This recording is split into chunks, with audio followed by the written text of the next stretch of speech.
My mom pleaded with me to help my sister after she got into an accident and damaged her car. I agreed, but when I got there, my sister made me stay in a hotel and then started treating me like her personal servant. Growing up, my older sister, Kim, was always a source of tension and pain for me. From as far back as I can remember, she harbored a deep-seated jealousy that shaped our relationship in ways that were far from what you would consider healthy. While many people encounter bullies in their lives, mine wasn't at school or in the neighborhood. Mine lived right under the same roof, sharing the same home with me. Even as a young child, I quickly learned that my sister could be quite mean and aggressive, especially when she was angry or jealous of me. Kim would always push me around or pinch me so hard that I would end up in tears. If I dared to cross her in any way, whether by not listening to her or simply being in the wrong place at the wrong time, she would retaliate by taking something of mine, usually my toys or my books, which were a big deal to me at the time. Kim would kick me occasionally at school, knowing that I could not stand up to her there since she was always surrounded by her friends. I remember feeling powerless, unable to defend myself against her because she was older and stronger than me. One afternoon, my sister convinced me that she would give me a haircut using some play scissors. Now, I had long blonde hair as a child and would always be admired for it. I tried to talk him out of giving me a haircut, but she kept pushing and pushing, so I just gave in. She started cutting my hair, and it wasn't just a small snip. Obviously, she had no experience, and we were stupid to even do this, but she hacked away at my hair, even when I asked her to stop. I remember feeling devastated as I watched clumps of my hair fall to the floor. The haircut was so bad that I burst out crying. She only laughed, looking at me as if this was the most normal thing in the world. When my dad saw what had happened, he rushed me to a salon, but there was little that could be done. The only solution was to cut it all short, much shorter than I ever wanted. It was a heartbreaking experience for me. As difficult as my sister was, what made the situation even harder to bear was the fact that my mother always seemed to take her side. Whenever I cried and went to my mom for comfort, hoping she would understand and protect me, she would dismiss my feelings, saying things like, "Sisters fight sometimes," or "I used to do the same with my sisters when I was young." Her words made me feel like my pain didn't matter. My dad saw what was happening and would try to discipline my sister whenever she crossed the line, but every time he did, my mother would intervene, not to support me but to protect Kim. She would scold my dad, telling him not to be so harsh with my sister. My mother would then scold me instead for not standing up for myself and getting dad to do my dirty work amidst all the challenges I faced growing up at home. I was fortunate to meet Jasper, my high school boyfriend, who would eventually go on to become my husband. From the very beginning, Jasper was different from anyone else in my life. He was always there for me. When we started dating, it didn't take him long to notice the stark differences in how my mother treated me compared to my sister. One thing that always stood out to Jasper was the way my mother would criticize my appearance while letting my sister Kim do whatever she pleased. If Kim and I were both getting ready to go out, my mom would always praise Kim's choices, no matter what she wore, while finding fault with mine. It didn't matter if I thought I looked good or felt confident, my mother always had something to say. She would often make remarks about my outfit, suggesting that I wear more girly clothes, warning me that if I didn't, my man might leave me. She would always comment that I was wearing too much makeup or very little makeup. My mom had made these comments once or twice in front of Jasper when he had come over for dinner at my house. I could see how much it bothered him, but he would try to keep his mouth shut. Normally, Jasper wasn't the type to just sit back and let things slide.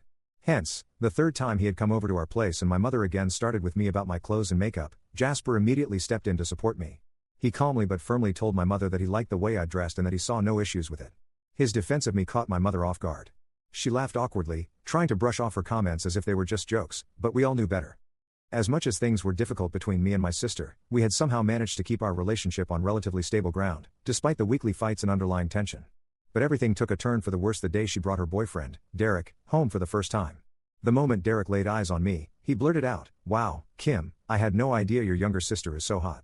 The words hung in the air, awkward and inappropriate. Kim immediately glared at Derek, and then, as if I was somehow to blame for his crude remark, she turned and shot daggers at me with her eyes. I smiled awkwardly, even though I found his comment to be in extremely poor taste. As the afternoon went on, I tried to stay out of Derek's way, focusing on helping my mom in the kitchen or finding excuses to busy myself elsewhere. But by the evening, when we all settled in to watch a movie together as a family, it became impossible to completely avoid him. We were all in the same room, and that's when I started noticing something even more unsettling. I could feel Derek's eyes on me, staring at me a little too long from across the room. It wasn't just a casual glance. Every time our eyes met, he would flash a slight creepy smile before turning his attention back to the TV, as if he was doing this intentionally. As a woman, you develop a sense for these things, an intuition that tells you when a man is looking at you in a way that feels wrong. Derek's gaze made my skin crawl. It was persistent, and it made me incredibly uncomfortable. I found myself shrinking into my seat, trying to make myself as small as possible, hoping he would stop. I avoided his gaze as much as I could, tried to focus on the movie, but it was hard to concentrate with the knowledge that he was watching me like that. After the movie ended, Kim made an announcement that caught me off guard. Derek would be staying over in her room because it was too late for him to drive back home. Despite feeling uneasy about Derek's earlier behavior, I tried to push my concerns aside. After all, I had no choice in the matter anyway. Later that night, I woke up with a craving for a midnight snack and remembered that I had a half-eaten chocolate bar stashed away in the fridge. I quietly made my way downstairs, hoping to grab it and head back to bed without making any noise. But as I entered the kitchen, I was startled to see Derek standing there shirtless, rummaging through our kitchen drawers. My first instinct was to turn and run back to my room, but then I reminded myself that this was my house, he was the guest, not me. Trying to stay calm, I ignored him and walked straight to the fridge, retrieving my chocolate. Derek turned and looked at me, seemingly surprised that I was there, but I continued to ignore him, keeping my focus on the chocolate bar as I prepared to head back upstairs. As I started to leave the kitchen, he suddenly called out, asking if I wanted an omelet. His tone was casual, as if it was perfectly normal to be making small talk with his girlfriend's younger sister in the middle of the night while standing shirtless. I firmly yelled back, "No," and quickly walked towards the staircase, my heart pounding. But before I could reach the top, I heard him running after me. In an instant, he grabbed me by the back of my shirt, pulling me back slightly. My heart raced as alarm bells went off in my head. He asked me if he had done something to piss me off, as if he couldn't understand why I was avoiding him and running away.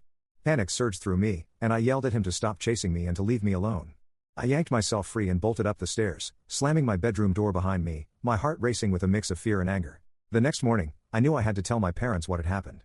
I sat down with them and recounted the incident, emphasizing how uncomfortable Derek had made me feel throughout the day and how he was walking around our home shirtless. My dad listened carefully and immediately assured me that Derek would not be allowed to stay over again. His response was firm and protective, and I felt a small sense of relief knowing that he believed me and was taking action to keep me safe. But when Kim found out, she exploded with anger. She accused me of being jealous of her relationship with Derek, yelling at me in front of our parents that I was probably making everything up just to ruin things between them. Her words cut deep. I tried to explain to her how uncomfortable Derek had made me feel, how his behavior in the kitchen had scared me, how he had run after me to confront me, but she didn't care. She was too blinded by her attachment to him to see what was really happening. Even my mother felt like I was overreacting about Derek and that he seemed like a nice boy. Fortunately, my dad was on my side, so Kim was banned from ever bringing him home ever again. This whole situation made things even worse between me and my sister.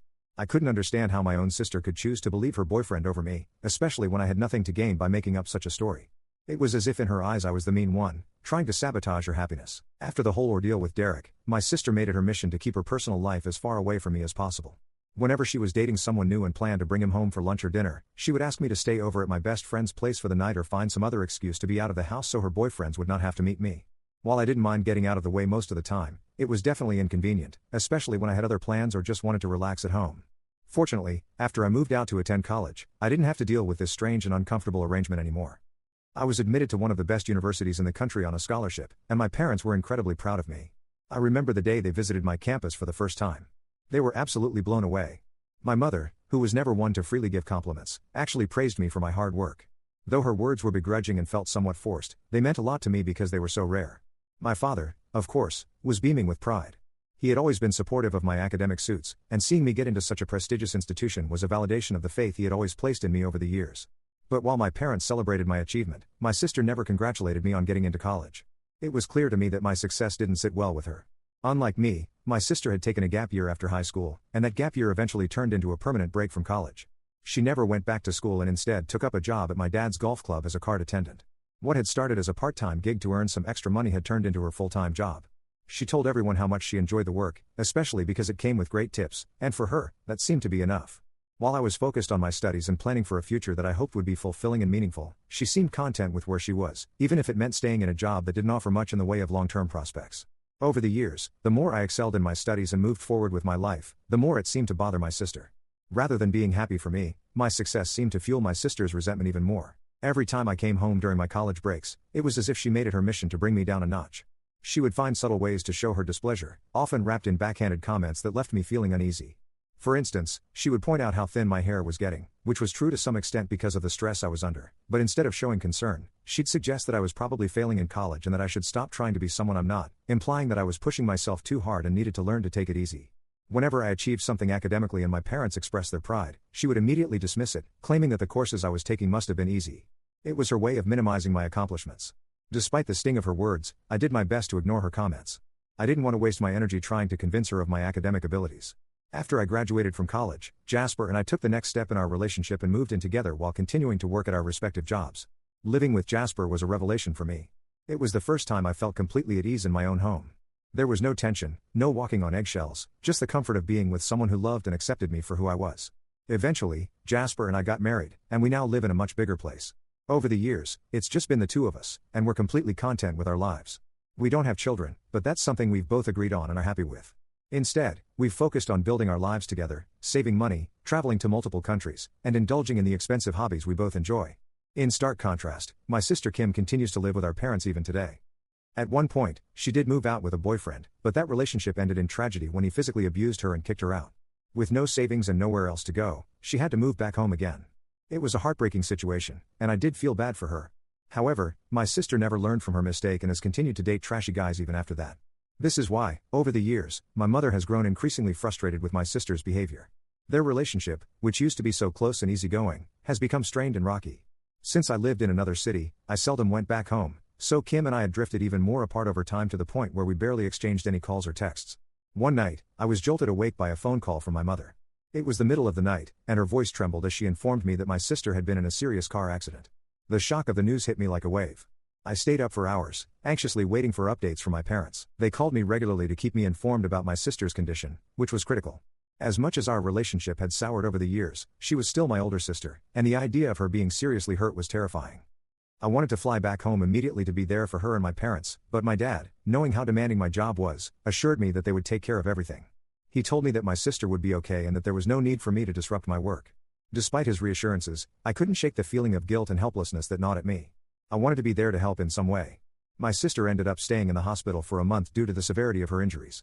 During that time, my mother took on the full responsibility of caring for her. Even when my sister was discharged, she had to take bed rest at home to continue to recover.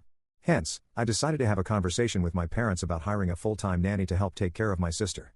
Given how exhausted my mother was and the challenges she was facing, it seemed like the most practical solution, and I was willing to pay for everything. However, when my sister found out about this plan, she was furious. She yelled at me for putting terrible ideas into our parents' heads, insisting that she wasn't an invalid and that she wasn't comfortable with a stranger helping her out. I tried to explain how much strain this was putting on our mother, but my sister cut me off, telling me to mind my own business. In the end, my parents didn't force her to agree to the nanny, likely because they felt bad for her and wanted to avoid any further conflict. Then, just 2 weeks ago, I received a call from my mother. She was in tears, her voice trembling with exhaustion and desperation. She begged me to come back home, explaining that she felt utterly drained from taking care of my sister and couldn't handle it alone anymore. She pleaded with me to take a break from my job or even leave it if necessary and come stay with her for at least 2 months. It was clear that she was at her breaking point, and I felt extremely guilty about it. I told her that I would think about it and discuss the situation with Jasper. He was completely against the idea, knowing all too well how my sister had mistreated me over the years. He was concerned about the toll it would take on me both emotionally and mentally. But despite his reservations, I couldn't shake the feeling that I had a moral obligation to help my mother, who was clearly in need. I explained to Jasper how much this meant to me, and eventually, he understood my position. He recognized that my mother was in a difficult situation and that I felt a duty to support her. Hence, I approached my boss to discuss taking some time off. Thankfully, my boss was understanding and granted me a 1-month leave. Additionally, I was allowed to work from home for the following month as long as I completed all my assignments. This was the best outcome I could have hoped for, a compromise that allowed me to be there for my family while still maintaining my job. Feeling relieved and somewhat optimistic about the situation, I booked my tickets in hopes of surprising my mother and prepared to fly back home. Although I knew this wouldn't be an easy time, I was determined to do what I could to help my mother and make the best of the circumstances. When I finally arrived home, my sister Kim was the one who opened the door. I was taken aback to see her as she looked weary, leaning heavily on crutches to support her. She was stunned to see me as well. I greeted her with a smile and moved in to hug her, but she appeared indifferent. She asked me sharply what on earth I was doing there. I explained that I was there to surprise Mom and to help out however I could. Hearing this, Kim's face twisted in anger. She told me that I had no right to just show up unannounced and that she didn't appreciate my presence. She even had the audacity to suggest that I wait outside until Mom came back home. As she railed at me, I tried to stay calm, but it wasn't easy.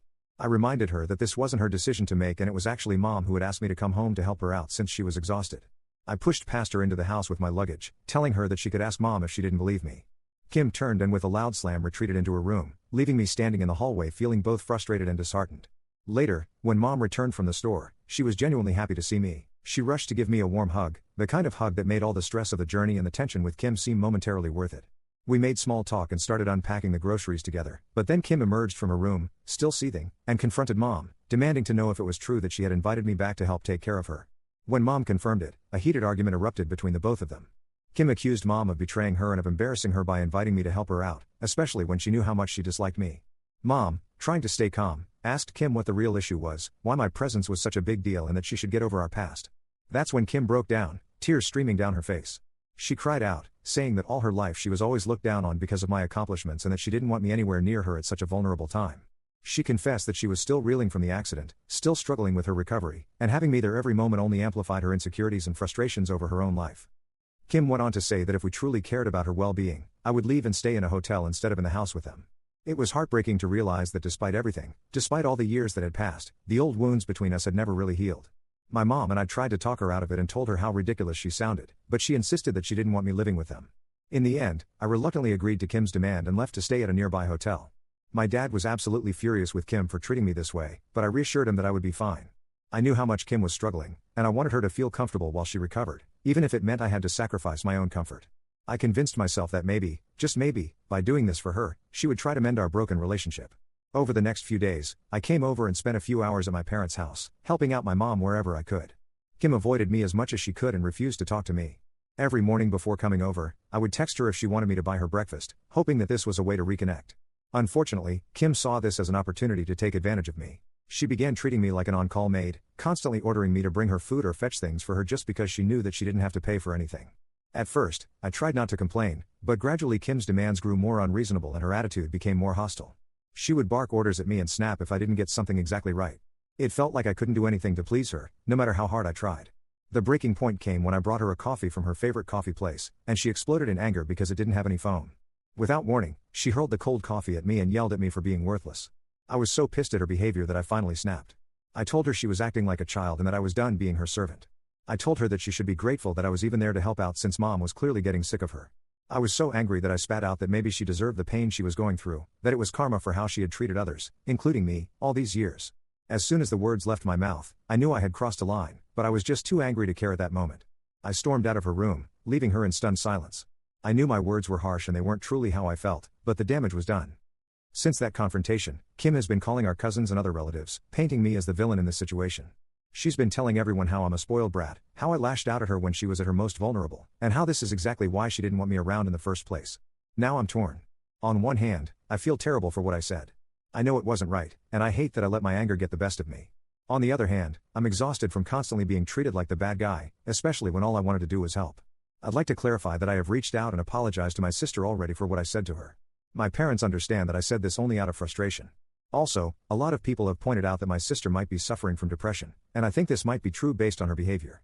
I plan on telling my parents to convince my sister to see a therapist about her issues.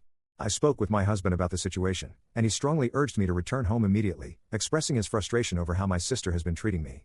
I have informed my parents that I've had enough and will be going back home. If they decide to hire a full-time nanny to help with my sister, I'll be more than willing to cover the cost, as I feel guilty about my mom handling everything on her own. However, I'm firm in my decision to not spend another moment dealing with Kim. Kim has also refused to seek therapy and continues to blame me for her behavior. It's been a few days since I have come back home to Jasper. I am fully enjoying my remaining days of leave, dedicating my time to reading and relaxing by the pool. I intend to return to work next month, but for now, I'm focusing on taking care of myself. Before I left my hometown, I did confront my sister one last time. I told her how her behavior has been hurtful to me throughout our lives and how she has continued to act like a bully. I pointed out that despite being an adult, she still depended on our parents like a child and she should definitely take a long hard look at her life and think about improving it since our parents were getting too old to take care of her. Her face flushed with embarrassment, and she yelled back that she knew what she was doing and that I had no right to lecture her about her life. She then asked me to get out of her room, as she always does. I agree with many of the comments and I can't help but feel that my parents share some of the blame. They've always coddled my sister and never pushed her to be more independent or responsible. Now it seems like they're stuck with her forever.